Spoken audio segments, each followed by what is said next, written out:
Welcome to the last episode of a Very Petty Podcast. That's it, guys. We're wrapping season 1. All done now. And today we're talking about putting stuff up bums. All the things people put up their bums. We're talking about grief and the burnt toast theory. Growth. And we're also discussing your guys' relationship dilemmas. Basically, it's an emotional rollercoaster, this episode. Yeah, it goes from one pace to the next really quickly. You never know whether we're up or down. In or out. Coming or going. So let's just fast forward. I think we need to talk about boundaries, guys. I think we need to talk about what's acceptable and what's not, because I've just found out that there are people in the world that will wear each other's underwear. Underwear. Paige just wants to clarify. Paige turns up every day in someone else's socks. And I'm like, whose socks are those? And she's like, oh, it's so-and-so's. I left them at my house. And I think it's really weird that you would then wash them and put them into your own drawer and wear them. And then she says that people borrow each other's knickers. Is that right? Yeah. Yeah. I didn't grow up with a sister, but to me, I would sooner go commando than wear someone else's pants. Socks is fine, but yeah, the pants is a no-go. I won't wear someone else's pants now. Unless they were yours. Oh, yeah. I don't get it. It's like, this is what I mean. It's a rule where it's okay with you two, because you two are really close, but as soon as anybody else claims they're just as close. No, because Yeah, but we it's like don't almost like- wear each other's underwear. I've never worn a pair. You would wear yours. I was joking, obviously. God. Yeah, I'm sure Christian would look wonderful in a thong.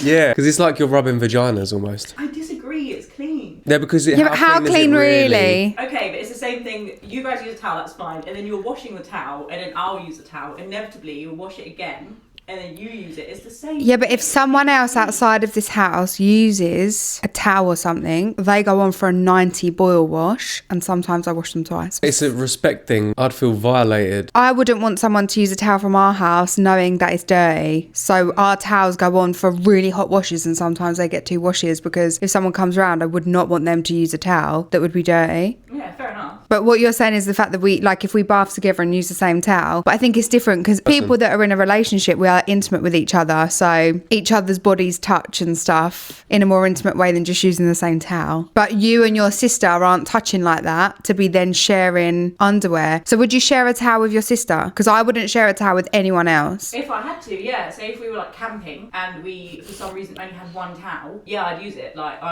it doesn't bother me that much. Don't get me wrong, if she was like, oh, I have thrush or something, I'd be like, keep that to yourself. I'd be like, I'm all good. But as long as you're like... Yeah, but say women do get thrush. You should know about it. Yeah, but so imagine at some point someone's had thrush and they've worn those knickers, washed or not. I then wouldn't want to wear them. Could be a little residue of thrush on Yeah, do you know what I mean? Like, it could be months later, but you've worn those knickers whilst having thrush. That, to me, I don't want to then wear your knickers washed or not. I get what you're saying, but also I'd like to clarify that this is not with everyone. It's with very specific people. Like my older sister, who is much like my mother, yes, I will share clean underwear with you because I'm not bothered. And it's circumstance. It's not like I have clean underwear and I'm choosing to wear hers. This is just crazy to me. I never thought that people borrowed each other's underwear. I think we're a little bit OCD. People always say that. People always comment on how much smells annoy us, but can't help if something stanks. I've got to air the gaff out. And I do have a heightened sense of smell. Sometimes you say I can smell farts before they leave your bum. Yeah, that is true. This is crazy. I think it's linked to endometriosis, you know, because a lot of women have now come out and said one of the worst parts of having endometriosis is the heightened sense of smell. That would do my head in, but now I'm in awe of this because it's kind of like a secret power. You must be able to put that to some sort of good use. I don't want to. Honestly, having a heightened dog. sense of smell is quite possibly one of the worst things because everything makes me gag. Honestly, I could hate literally, it. as soon as the gas releases the chamber, it's farted. And I haven't even had a chance to smell it myself yet and bask in the glory of my fart. Speaking of bum holes, I've got a really good one for you. You got a really good bumhole. Yeah, a really good bum hole. Oh, yeah. I'm not interested. A woman spoke out on TikTok this week, and in the video, she moves to one side and there's 17 breadstick garlic fingers. And I was kind of locked in. I was like, oh, they look nice. Then she says, all 17 of these breadsticks went up my bum all at the same time. And she said, a lot of you are confused. Like, obviously, I didn't put them up there. I like rolled them into dough balls and shoved them all up there. Then she goes on to say that she then had to pass them all back out. Some got stuck, but don't worry, I passed them this morning. The next part is going to really make you feel a bit unwell. She then sold them to a man who she met up with in a car park, who got into her car and ate all 17 dough balls in front of her and paid her $5,000 for the privilege of eating her pooed out dough balls, breadsticks, Olive Garden stick fingers. Breadsticks. Icks. Wow. Are you talking like the breadsticks? Not that you English dip in hummus? breadsticks. No. Like a mini garlic baguette. Like a garlic She baguette? like screwed them up, put them up her bum hole, put them all out, put them back in the box, and then took them to a man who ate them and paid her to eat them. There's a lot to unpack in that story. $5,000 I don't think is enough. She's sticking, how many? 12 17. 17. 17 garlic bread fingers up her bum hole. And then she's got to poo them back out. Yeah, and some got handle stuck. all that. That's disgusting. It's actually quite revolting. I'm going to start a business. I just honestly think, guys, there's no reason why anyone in the world should be poor nowadays if you can make money by selling your toenails, putting stuff up your bum and people buying it off you to eat. People sell their dirty underwear. There you go, Paige. You and your sister wear your underwear, sell it. You'll be rich in no time. One of you's got to take the short straw and wear it the second day, though, because you can't wash it in between. You get more money. Women do that. The longer they wear underwear, the more money they make. Some people be like, wear it for 5 days. No, there's a problem in the story there because no one's going to pay for my dirty pants. So it's only women I that bet can do there's that. someone on the internet that would buy your dirty brief. Nah. Anyway, it got me thinking about the time I once did a training course with some nurses. They started up their own practice and they wanted to do social media, and I said, why don't you talk about funny things you've seen in A&E? And then we all got to chatting, and some of the stuff that they come out with was horrendous. So I thought I'd share some stories about funny things that people have put up their bums. Specifically bum play. All bums. I even had to voice note her and clarify, like, oh, can you just clarify some of the things that you've seen up people's bums in A&E, because it's quite funny. She started off light and she was like, it's mainly men that come in and say they've accidentally slipped over and they fall on things like butternut squashes or courgettes. Oh, yeah. Well, I've been close once and twice. That's And a she regular said occurrence. they usually sat there with a wife that's like, With a wife? they bring their wife to A&E with them and they're like, I was cooking in the kitchen, I slipped and this butternut squash fell up my bum hole. Oh, my God. How? Then my friend said, did you hear about the man who got a Coke can stuck up his bum? A Coke can. And then it reminded How? me of the time that someone I know was sat at a court and a man was suing a toilet brush company because he fell off the toilet onto a toilet brush and the hook on the end of this plastic toilet brush got caught up inside him and he had to go to hospital to have that removed. And he was suing the toilet brush company. How did they get it out? I didn't ask. Yeah, I think it had to be surgically removed. Ooh. And this brings me to my final one, which I think could be the weirdest fucking one so far. A guy went to A&E because he had a funny smell coming out of his bum. They x-rayed him and they found a gerbil skeleton up his bum hole. And he'd put his pet gerbil up his bum and it had died inside him and he couldn't get it out. What the hell, man? But then... in the voice note, my friend said if you Google funny things that people have been found to have up their rectums, apparently you can see the x-rays. And she said some of them are really quite graphic. But you'd be surprised. And she said it's always straight men. Well, you don't have to be gay to put stuff up your bum, do you? Well, no, I know, but she said they always come in with their wives, and she just said it's like... Maybe the wife did it. Oh, my In an God. argument in the night time. Put the gerbil up his arsehole. No, there's no way you're fitting a butternut squash up your bum by accident. That takes some serious training. This almost seems all unbelievable. Well, it's not. Honestly, some Yeah. of the stories were crazy. What sort of fruits do you have to go through to get to the butternut squash level? What kind of foods do you have to go through to get to So you the probably- 17 fucking dough Well, you start ball with the sticks? cucumber, innit? And then what you get is slightly thicker and thicker, like a kiwi. A kiwi! Oh, carrot. Carrot, yeah, because that gets... It tapers off. Yeah, exactly. And then the butternut squash, because they're like Butternut squashes are big. a baby's head. How you get a butternut squash stuck up your bum? Yeah, that's crazy. There's a joke in there. Butternut squash. Butt squash. You know? Butt up your nuts, nut squash. Squash. There's some sort of joke. I think that's why it's called a butternut squash. Do you think that's what it was used for once upon a time? The original butt plug. Have you ever had a butt plug? No, actually, but I did have a friend once. She did used to like a drink, and she was a very horny girl. And I remember once she came around my house, and I left the room, and when I came back, my dad was sat there like this.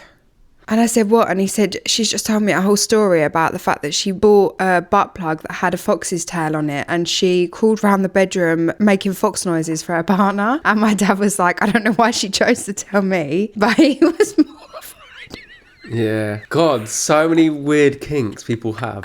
And why Why would you someone tell want that? someone's dad? Don't know, maybe the conversation dried up and that's the only thing she could put out of the bag. That would crack me up if she tried to do that to me. Anyway, yeah, it's crazy, guys. All of these things play into the burnt toast theory, though, don't they? Isn't it funny how, like, getting something stuck up your bum can alter the course of your day, and ultimately that No shit. that decides how the rest of your life goes. So for her, maybe something was stuck up her bum and she missed a bus, and then, you know, it was meant to be. I'm a believer of that. Sometimes I think things happen in life, and the only way to see it is that was meant to happen and the universe has put me exactly where I'm supposed to be because of this like minor inconvenience. And rather than be like upset about it, you have to think, this is where I was supposed to be. Yeah. I know we touched on the fact recently that our friend passed away. It's actually his funeral tomorrow. And I shared a picture of the sign he gave me of like an aeroplane. And the way he passed, I'm trusting the universe that was burnt toast theory for me. Because when I first got the phone call, we were already at the airport about to get on a plane. And your mum said to me the other day, I know for a fact, if you'd been at home when you'd have got that text, you would have cancelled all your plans and you'd have gone to be there. And I would have. Yeah, you would have. But basically, I was the emergency contact for our friend Paul. And when I got the call, we was already at the airport and we kind of had to facilitate someone coming to our house and picking up the keys to let the ambulance into his house. I don't want to go into too many details, but I always thought I'd be the person that was there. And I think a part of that eats me up. So I'm trusting the fact that he wanted us to be where we were, about to get on a plane, because we did have a nice few days, didn't we? And there's nothing anyone could have done. Yeah, no, I think it was the way he wanted to go. So it's like he was comfortable and he never wanted to bother anyone anyway. So the fact that the way he went, the way he did, was almost as it should have been. Yeah, and the timing of everything kind of played out exactly as it should have. So now I'm just trusting that. I think grief is something that can be measured on so many different levels though.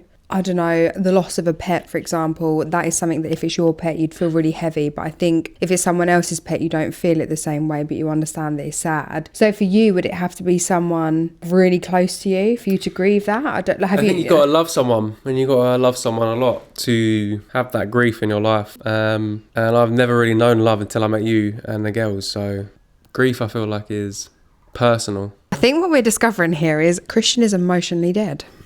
Not emotionally dead, but grief specifically is not something that I don't know. I'm quite good at moving on and being matter of fact, you know. We touched on it in the last episode, but old friendships you have, I don't grieve any of them because they were good at the time. We've grown up, and it's even like an ex. I wouldn't grieve that now because we all moved on. I do all think changed. you did spend time grieving your ex though. Yeah. I would say that you definitely did. And that's grief then. I can't speak to your grief. I don't know. But what is the difference between grief and depression? Are they linked? Potentially. I think grief causes depression. I don't know. I suppose it's what made you feel depressed about that. Did you miss her? It wasn't just her. It was my life. Companionship? The life you had when you were with her? No, like just my life in general. I didn't like... Where you were at in life, full stop? I didn't like anything. I'm going to end up crying because... So you do know grief? Is this grief? Yeah, I would say so. Because I don't know, because I didn't feel wanted or anything. And that was like the last straw, you know? And I think that's probably why I took it so hard when we broke up, because... Even though it was a school relationship, it just was like the final straw. It was like that was the only chance for me to be loved. I can't see love coming from anywhere else, and I just felt so lonely, and it kind of pushed me into depression that I've told you about, to a point where even when we first met, I was still that person, which is why I probably treated you horribly and tried to push you away, because I was so closed down from that. I was like, I don't know. But like I said, like she was a nice person, and it felt like I was holding her back because I was like trying to tug on the only thing that was kind of made me feel anything in life. But it was over.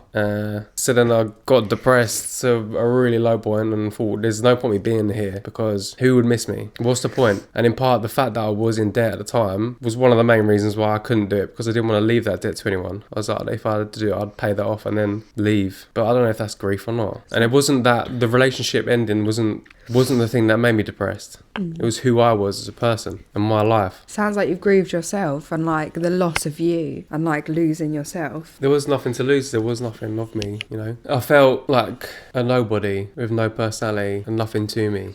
Obviously, I feel like I have a purpose now. I think it's good to talk about it and be honest. I think you are a different person and I think you've changed a lot. I think you've grown and you found yourself. And the one thing that I'm really proud of you for is knowing your worth and cutting off people that make you feel less than, regardless of what they think the reason you've done it is. You have cut off people really close to you in your life because they were weighing you down. Spent years and years and years putting you down, getting you to that mindset of thinking like you weren't enough and you weren't good enough. And now you don't have those people in your life and you've grown. Yeah, maybe it's embarrassment as well. I don't know. I'm thinking if when I think back to that and go through that story again, maybe I'm just a bit embarrassed. Like the person who I was when I first met her. And I always think back to that time and think, oh God, that's horrible. Maybe if you was different though, know, we wouldn't be where we are today.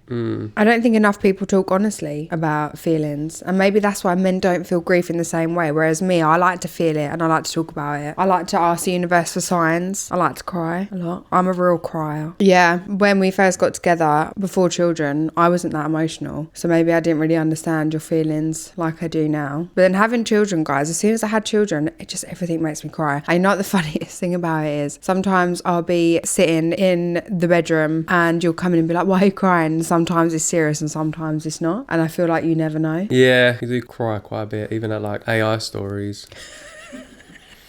I'm a sucker for an AI story. Because I'm the same. Never really cried at films, but did start crying when it was about maybe like people's kids. And things you can relate to. If you can relate to it, yeah, that kind of gets to me. But you seem to relate so much stuff back to yourself, some in a one way, like some random story you might hear, you'll end up relating it back to yourself somehow. I think what it is I feel other people's emotions very deeply. You always think, if that was me. If I see someone fall over, it ruins my day, because I think, oh my God, that's really sad, especially if it's like an old person. Oh yeah, that's sad. Or like, I don't know, if someone's having a hard time, usually I can feel their grief as long as in my head it's rational why they're feeling grief. Some things I just can't relate to. You put yourself in other people's shoes a lot. Yeah, I do all the time. I'm an overthinker, classic overthinker. Yeah, same, in a different way. You don't overthink anything. What do you mean? I think I overthink at small, mundane, unimportant stuff. You would overthink about, oh God, you hear a story, oh my God, if that was me and this, that, the other. Where I'm more like overthinking about all the stuff we've got to do in the house. Like, oh, I've got to get that sorted, got to put the mirror up, got washing to do. And that kind of builds up to me getting stressed out. Oh. I feel like I overthink about inside my life, where you're like, you overthink about external things. Yeah. I don't know if that makes any sense. We can't both be stressed about if the dishwasher's been set off. Yeah, no point stressing over spilt milk. Anyway, I put up a question box the other day and asked you guys to tell me relationship issues you were dealing with, and we would take them to Petty Court and discuss them. Yeah, relationship struggles. Okay, ready for the first one? Yeah. Too much sex. He's getting randier the older he gets. Is that a problem? I mean, it depends. Is the sex good for you, or is he just like a pump, dump? Yeah. That also, if it's getting in the way of work and stuff, you're getting distracted, you're forgetting to pick your kids up from school or whatnot. I wonder if anyone's done that. Too much sex. I don't know, maybe vagina's hurting after a little while. Can't fix that one. Yeah, I can't fix that one, but at least maybe he's get still... a gerbil stuck up his arse and then he'll think to us. At least he's still horny for you. Yeah, that's true.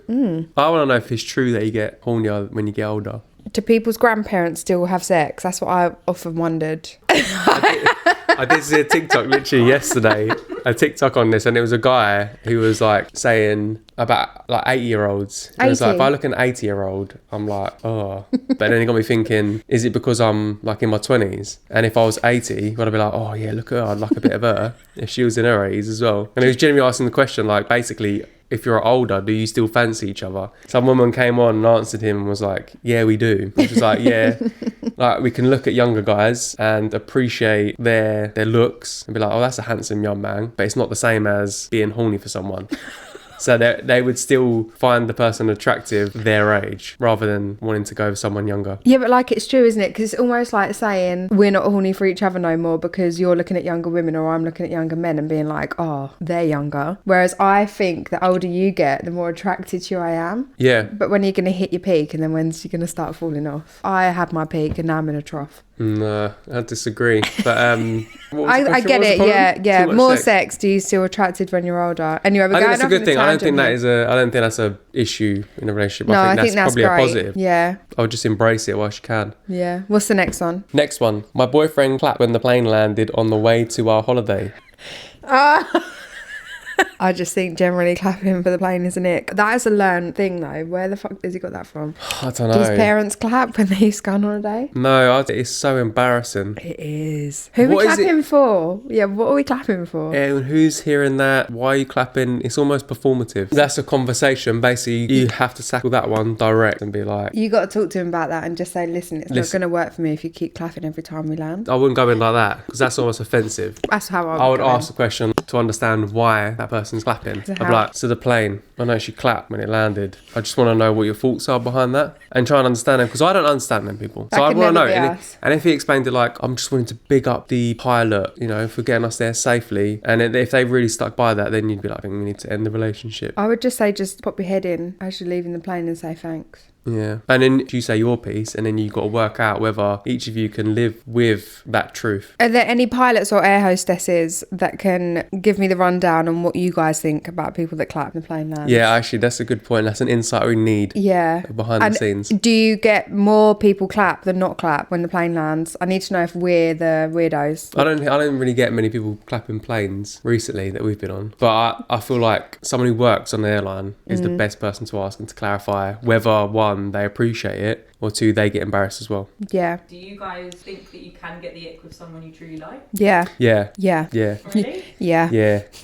But it goes back to how much you love that person, because if Del did something that made me ick, we're now in a place where there's no going back. We're too far in for an ick to break the relationship. But I think but you basically, you won't be like, oh, I got the ick, and then you talk to your mates about it. I'll just say, you'd say that is you're giving me the ick. Yeah, that's straight an up. Ick. Whereas when you newly start dating someone, if they give you the ick, you can't address that straight away. Yeah, just in case it all goes. So it goes into the group chat. Oh my god, he clapped in the plane land, and it's giving me the ick. What do I do? And then your friends, depending on how they feel about said person, will give you advice. You can get the ick at any point. Oh yeah. But do you not think that people's icks are just them being their true selves? No, sometimes Christian does stuff that is wait, never seen before. You mean the ick that they're doing? Yeah. The thing that's making you ick is like, oh, that's them being happy and maybe free. That's them just being them. Yeah, well then don't do that in front of me respectfully, because you're giving me the ick. Maybe you just don't like them. I don't know. Well, no, because the ick is such a small part, isn't it? Well, I've given you the ick of mine. You give me the ick more now than when we first got together. Yeah, you give me ick as well, and I'm trying to think of what icky things are. And do you know what the thing is about icks? They're not even like the disgusting things that you do in a relationship. Do you know what I mean? It's more like the way you look at me sometimes will give me the ick. Like if you do that thing you do, I'm like, ooh. Do you know the face I'm talking about? Yeah, but I don't. I know the face you're talking about. But I think he's trying to entertain you in that. Oh, sometimes he just waves his willy around. That's not actual ick. Christian waves his willy around way too much, honestly. Like you come in, cartwheeling, windmilling, doing all the business with it, and sometimes it depends on the mood I'm in. Sometimes that's not true. No, that's not an ick. That's a situational thing. Like I'm getting out of the bath and you walk into the bathroom. No, just something Christian, happens. I don't walk up to you helicoptering. Do I? Or do I? You do. Maybe I'll black out at these points. Sometimes I can just look at you and you'll stand there and pull your pants down and just stand there with your dick out, and I'm like, oh, that's an ick. Yeah. What? Anyway, so moving on. The ick is a real thing. I just think if someone gives you the ick, you've got to say that's an ick and address it there and then move on. Oh, I'll tell you what gives me the fucking ick, mate. Hearing people swallow. Yeah. And people. That's not an ick. That's like an irritation. It gives me the ick. No, the ick to me, an ick to me is like if you do freaking like some really embarrassing sport, or you've got some hobby. What's an embarrassing sport? That pony jockey thing where you go on the sticks. What's it called? People that use pony heads on the sticks and they jump over the jumps themselves. Oh my god! Hobby horse. I have the best ick right now, and it's anyone that is into paddle. And this might be my throw out there. But paddle, shouting about paddle, talking about paddle, booking paddle courts to go play paddle with other people that you don't know. Oh my God. That is an ick. This is an ick. Like, not paddle generally, but we tried to book a paddle court to do an ad with the girls. They had like a specific paddle range and we were trying to book a paddle court. We were like, oh, this one's free. Went on to book it. One single man had booked a space, and it was at that moment we realised that strangers play paddle with strangers, and on his profile he rated his level. Other players were giving him stars, and I was just like, this is a different league of anything I've ever known in sport. It's so sneaky. So sneaky. So is that normal? Oh, it must be, but paddle in general, it just looks so nerdy. If I went to play paddle, I just think in my head the whole time, this is embarrassing. If I went and actually tried a paddle, bang, like that would be... I think the reason it gives you the ick is because you know that you would look stupid playing it. Yeah, I think people do look stupid playing it. That's what I'm saying. It gives me the ick. And me specifically. I'm not very athletic. I remember once you played football and the guy sidelined you. they were having a chat and they didn't know that I was with you. And the two guys said to each other, well, we've got to put him on the pitch because he's turned up and he's in the gear. And the other one was like, but he's rubbish. You hate it when I bring this up, but that was an ick for me. I played well those 5 minutes. And then you hurt your leg and it swelled up. Do you remember? That was at football practice. Kicked a ball. Your whole leg swelled up. Yeah, balls are hard. Moving swiftly on. Anyway, guys, I think that's a good place to wrap up our first ever season of a Very Petty podcast. Yeah, that's it for now. It's been fun. Why are you laughing? I'm just so proud of us for sticking at something for 6 episodes. Yeah, it's been good. I think it's been nice to talk to you, just me and you. And our friend Paige. And everyone watching, obviously. So it's been no, but you know what I mean? It's been nice to talk over things, and it's kind of been nice Do you know, to have this time set aside every 2 weeks to come and chat, even if it's like not even that interesting. I also think it's been like really good. We've learnt new ways to communicate with each other, because if you look at us now compared to the first episode, I think we've come on leaps and bounds, guys. Yeah, I would like to watch that first one back to see what that was like. I don't know if I could do that. Cringe fest. Yuck. Anyway, so we've done 6 of these now. 6. And that's it for now. But we do appreciate... Why are you laughing? Because I'm talking. Done 6 of these now. That's it for now.